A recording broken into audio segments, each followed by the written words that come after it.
How's it, everybody? Welcome back to the Straight Line Podcast.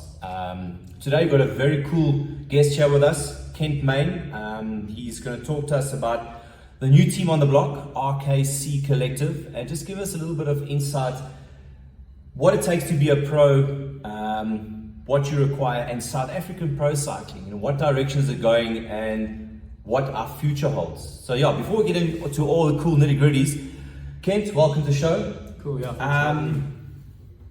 RKC Collective. I think everybody knows about it by now, but just give us a little bit more. Who are you? What are you? Yeah, so like you said, we kind of the new team on the block, I guess, but we've all been racing for quite a few years now. It's a group of guys who still want to race competitively, but enjoy it more than anything, and then really give back a bit to the sport as well. So it's Ruan Deploy. I'm a silver winner of last year. It's myself. It's Chris Jooster, the Cape Town Cycle Tour winner of last year, and then Keenan Ritz, who's been in the winning team from DMS the last few years. So for good riders, for riders that enjoy riding their bike, not just because it's a job, and then for guys who want to keep the sport alive and kind of keep racing. Yeah. Sorry, you talk about, I made a note here to discuss Chris Jooster, Cape Town Cycle Tour winner, Ruan Deploy, I'm a silver winner, Kent Main, touch and go winner last year. I sat on my couch, I was watching it going the last corner. I thought, Kent, you got to go now. Kent, you got to go now. Turned a little bit too sharp. I saw a backwards slide. I thought, oh shit. Yeah. He has a chance. He has a chance to take one of your biggest local wins. But hey, I mean, yeah, shit happens. But it was a good race. You were right up there in the mix. Yeah, it would have been lucky. I mean, at that stage, we kind of knew what we were doing this year with the team already. Yeah. And I guess at the back of my mind, I kind of thought it would be cool to have Autobus winner, I'm a silver winner, 94.7 winner in the same team. And yeah, I just, like you said, I'm not in that situation often in the local scene, but bit of a user error, maybe he turned a bit sharp. Not to say I would have beaten Mark. I have a lot of respect for him. He's a great rider, one of the best in the country, and would have been nice, but yeah, would have been very lekker. But yeah. Look, we've been chatting a little bit before.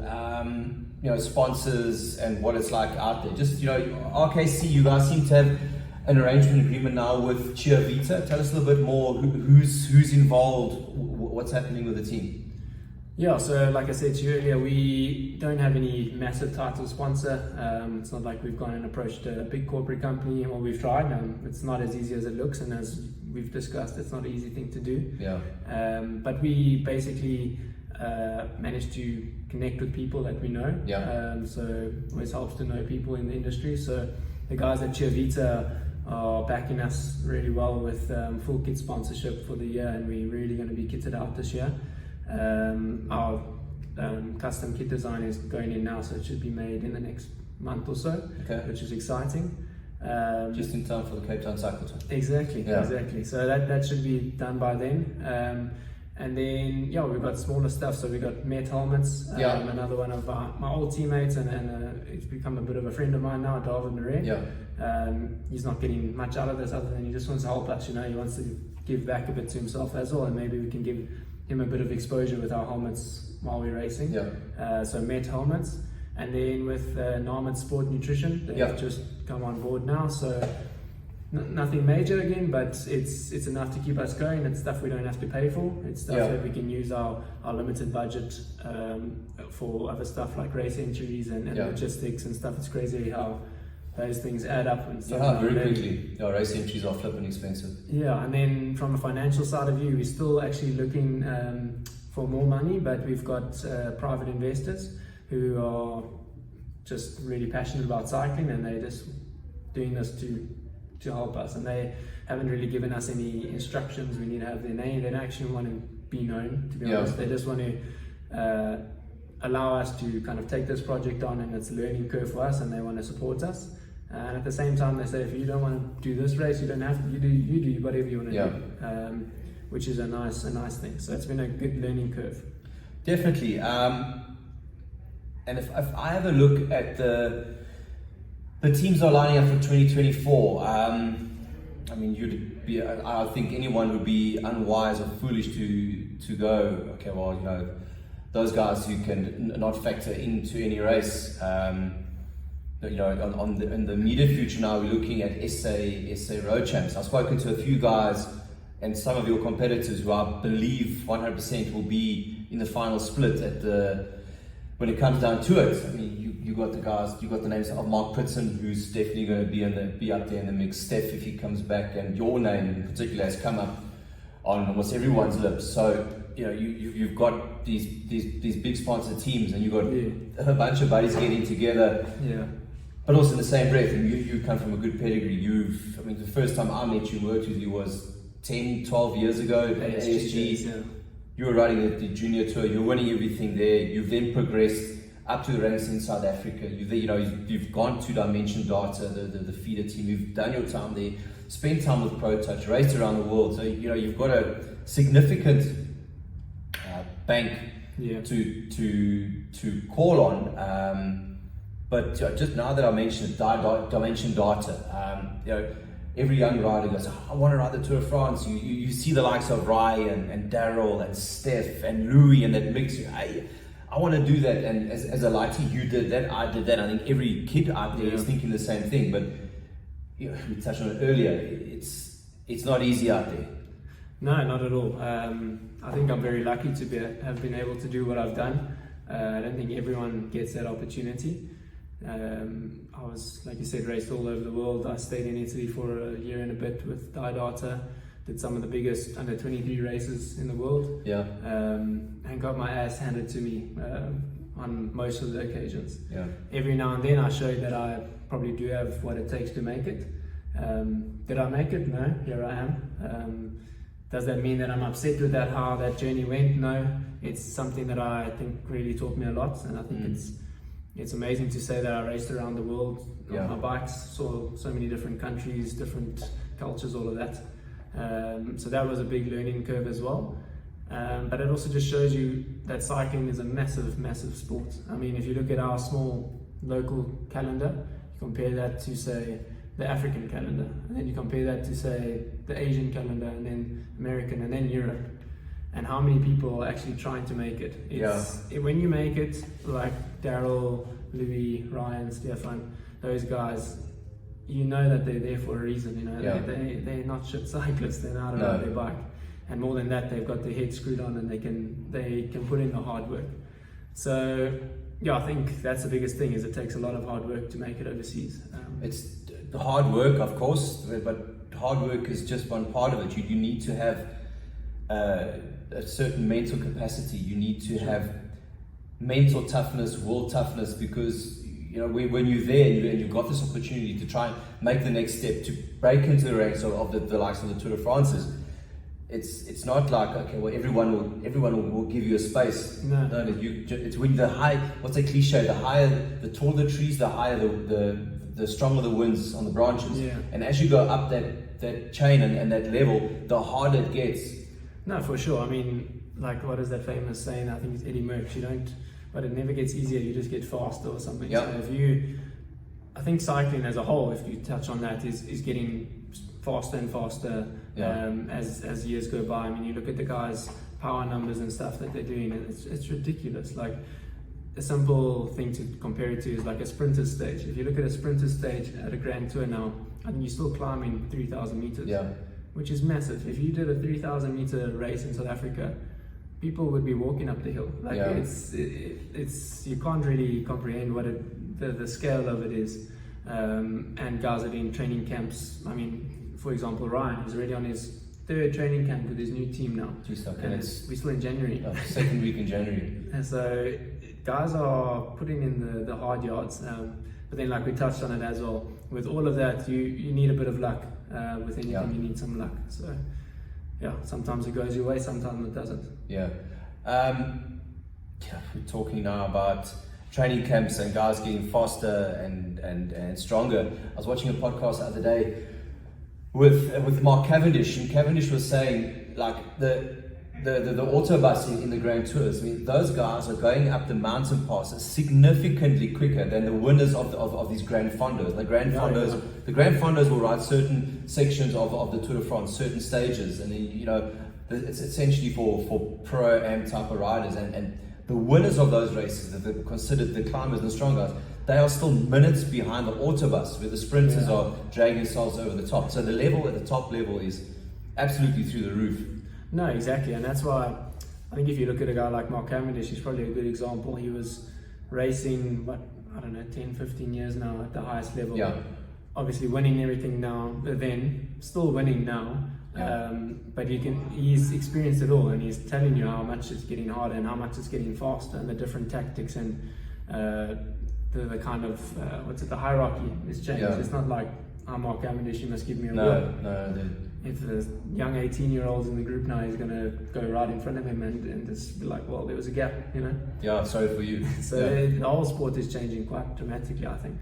Yeah, I'm glad you mentioned that the sport is changing. I made a note here to talk about, RKC Collective. What are your goals for the road, bit of gravel? But you mentioned something to me just now that you don't want. Your team wants to be more inclusive, and I saw the post that you guys put out a few days ago that Western Province, Gauteng champs, do your race and come join us for a drink afterwards. So you want to be more inclusive of the sport. I mean, respect everybody. Everybody's trying as hard. The pro guys will do it a bit faster, but it's the same effort for the guy who's not a pro. No, 100%. I think the whole idea behind the team is to firstly enjoy what we're doing, secondly give back, and part of that is involving ourselves with the greater cycling community. If you look at the cycling community as a whole over the last 10 years, I would say, I'm still young compared to your generation without saying you're old, but I think it's grown significantly. You go to the Cradle on a Saturday, you can't even drive your car through there. But then take that and you compare it to competitive racing, has gone the opposite direction, in my opinion. It's not so competitive, I'm going to be honest with you. Yes, I'm not winning every race, but I can tell you beforehand which riders are going to be in the top 10. I can at least tell you 4 of the names will be in the top 10. Yeah, easily. That's just because of the level of the racing. It's not competitive enough. We want to be a team that's still competitive on the bike, still racing our hearts out, winning races, but then again being social. So going for club rides with Chivita, anyone can join. We did a ride I think 2 weeks ago where we did 26k an hour around the Cradle with a good group of about 60 riders. We stopped for coffee at Seattle afterwards. We were pushing guys, fixing some punctures, just chatting, just riding our bikes. And the amount of feedback we got from that was amazing. People couldn't believe that we were riding with them. I don't see myself as anyone famous or I'm a rider. I'm just a bike rider, just like the other guy and the next guy. At races we're going to do stuff like that. You're going to have a gazebo there. It's a nice thing with circuit-based racing, so provincials, your criterium that you'll have in the year. People can come there, sit under the gazebo, watch, have a beer. I'm friends with the guys at Mad Giant Brewery, and they were generous enough to give us some beers for the weekend. So anyone put in, have a chat. Tell me about your race. How did your race go? I'm not just worried about mine. I like what you said just now. You were talking that you don't consider yourself a pro. You consider yourself a high elite rider, or an elite rider. Yeah, no, for sure. I don't think I've ever considered myself a pro. You see, as a youngster, you see the guys who had maybe my level now, and you think, oh, that guy's a professional cyclist, must be doing really well. And financially, no, you're not driving the latest cars, and you're not buying houses in Stain City. Yes, maybe you're competitive and you can push good numbers, but you're not a professional athlete. I only would have seen myself a pro if I'd done Tour de France, Liège, Bastogne and Liège, stuff that Daryl has done over the years and stuff like that. Where those guys are proper pro bike riders. They put in 30 hours a week, they're doing the gym work, they're watching what they eat. Locally, it's sad to say, but I don't need to do that, and that's without sounding confident or arrogant. It's just reality. You were saying just now that you can get away with training 10 hours a week, and you know full well that you get to race, you'll be competitive. Yeah, exactly. And you can see the difference when the bigger guys come back. So SA champs, I could not get by with doing 10 hours a week because the big guys are there. Ryan's there. I think Reynard will be there. I don't know who's all coming, but the level rises when those guys come back. and they're not necessarily even in their peak, you know. No.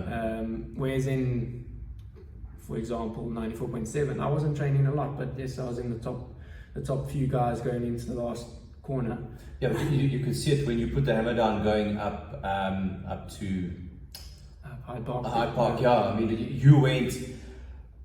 I forget the guy from Cape Town. He was on your wheel. Mark was just kind of there. So unfortunately, that does say a lot about the level. You weren't racking up these massive rides and really pushing for it. Yeah. And you pretty much rode the race to pieces going up that hill. And I was sitting on the couch having my coffee, and I saw that. I thought, yes, okay.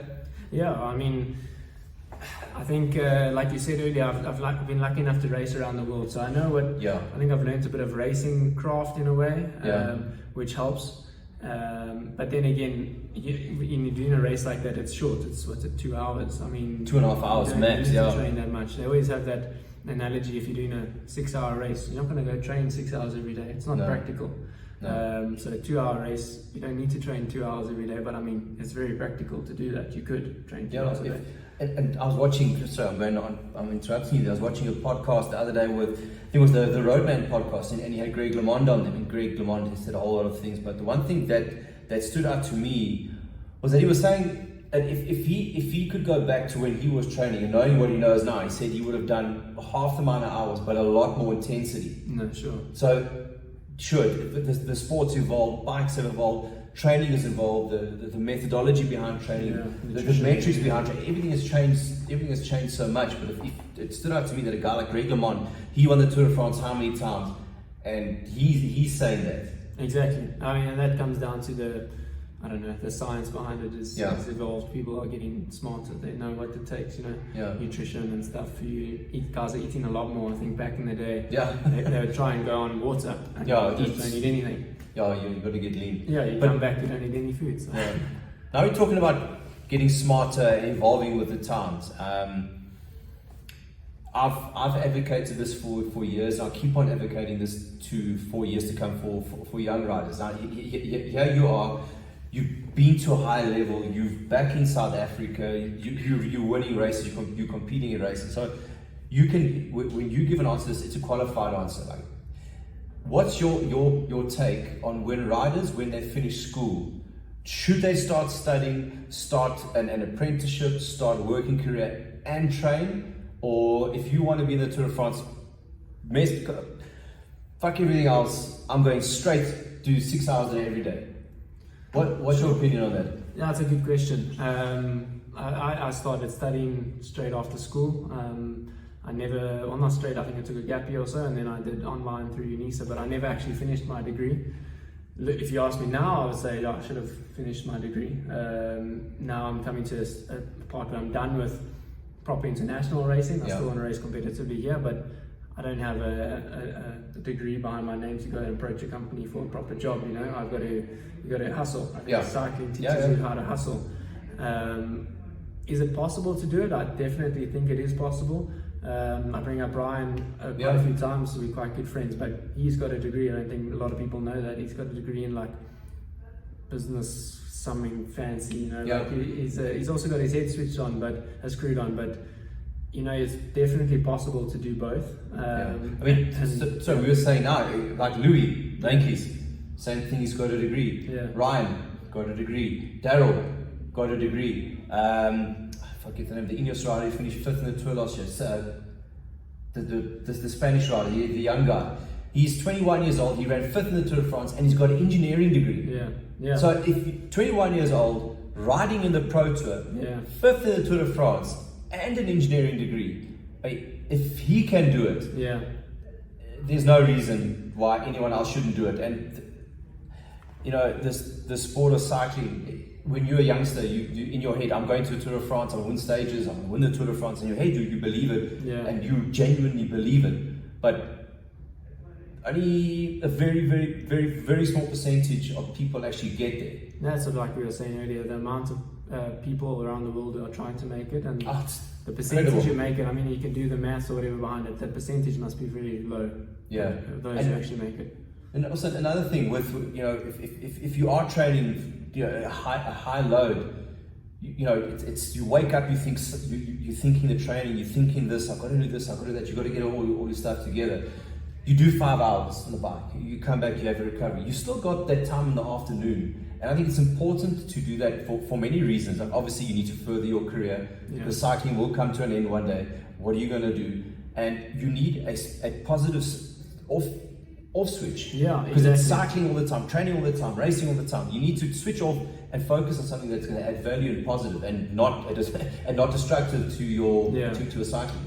Yeah, I think cycling is very consuming. It's become something that just you go to bed and you're thinking about cycling, thinking about the next race, thinking about your intervals the next day. Yeah. And that can throw you off and it can actually maybe hold you back. So definitely to have something different in your head won't be a bad thing at all. And then like you said, when that does come to an end, you've got a different path to take. So once again, people might be not listening to what you're trying to get out of this, but still focus on cycling. Yes. Give it everything, but the world is greater than that at the same time.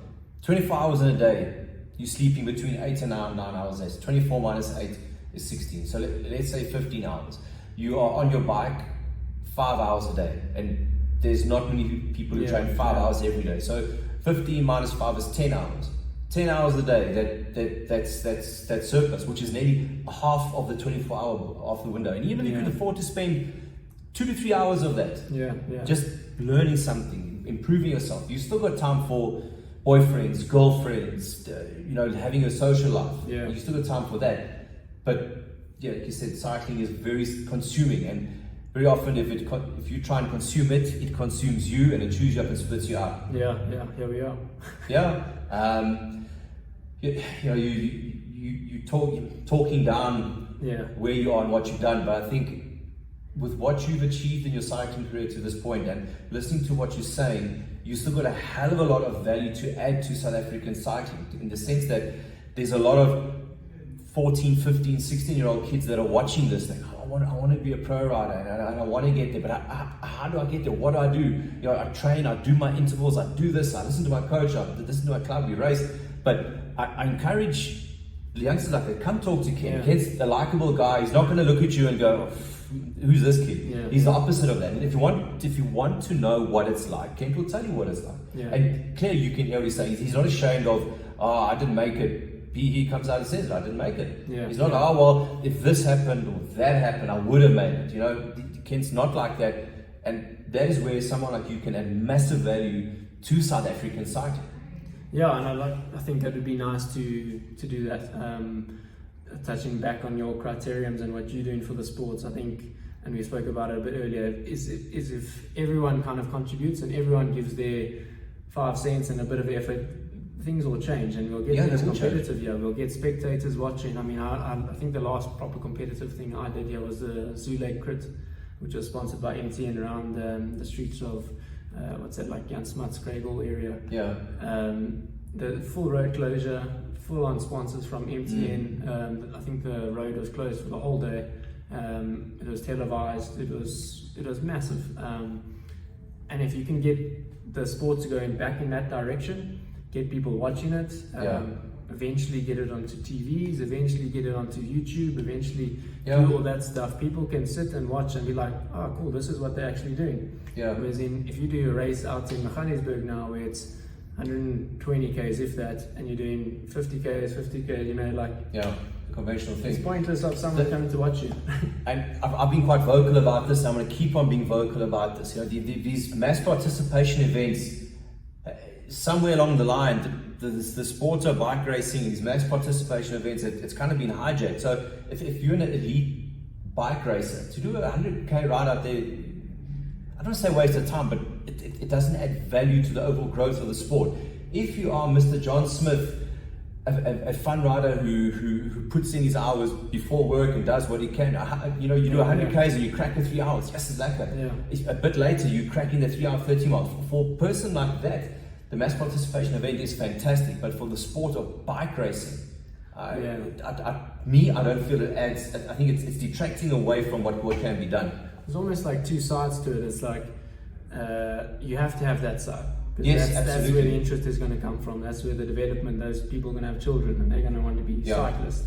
But then you need the side where you focus purely on competitive racing. I mean, I've always thought about having, for example, a hill climb up Northcliffe Hill, like it's short, 1K, people can come stand on the side of the road. Yeah, that would be cool. Yeah. Something like that. I mean, why is it not possible? It is. It just takes a bit of money, takes a bit of hard work, and it takes someone to start doing it. So I think, and as I said, the most important thing, it takes someone to take the first step and start it. And if it's something that you want to do, I think it'll work well. But just go step one. Yeah. Have a vision in your head where you want it to be. Step one is not going to be there yet, but just start it. Yeah, no, for sure. So I think there's a lot that can be done. We really want to be more part of that type of thing. If we could think back on the team, and to be approachable and to support the races and rock up. It's also teams don't go to support the race, then how do you expect the sport to grow? Yeah, and just to be going back on your hill climb thing. I mean, I've mentioned that a hill climb time trial to some of the key players a few years ago, and I was like, let's try this, let's try that. And I think, like I said, we spoke about it now, that if you've got the right people in the right place for the right intention, the right outcomes will come. So hill climb time trial, bike races will do that. And like I said to you earlier, I think it's going to change at some stage, the whole aspect of racing. It's not going to change tomorrow, but it'll change 5 years, 10 years maybe. It will change. Just with the interest in cycling, it has to change. Sure. All right, Kent, we're going to cut this here. Thanks for coming in, and thanks for your honest and real discussion. I think a lot of people out there will listen to this and look at this and go, hey, you know what? He's just a guy. And just reading between the lines, the team that you've got the right intentions. You aren't just going to be a team of Care Bears, Care Bears and cheerleaders. You guys are going to be up in the races. I mean, Chris, Cape Town Cycle Tour winner. Ruan, I'm a Struggle winner. You are nearly the right Joburg, but by me mentioning his name, it just goes to show that you guys are in the fight. No, we definitely, as much as we discussed a whole bunch of things today about development and kind of community-driven stuff, and we enjoying our bikes, we still want to race. You get to the start line, we want to win the race. It's not like we want to just be part of it. We still want to race. We want to show people that it's possible to do both, and we still want to, attack and race aggressively. Of course, that's why you do it. Be part of it. That's the main reason. It's fun. Cool. Okay, thanks. All right, guys. Catch you for the next episode. Thanks for listening to us. Ciao. Bye. Cheers.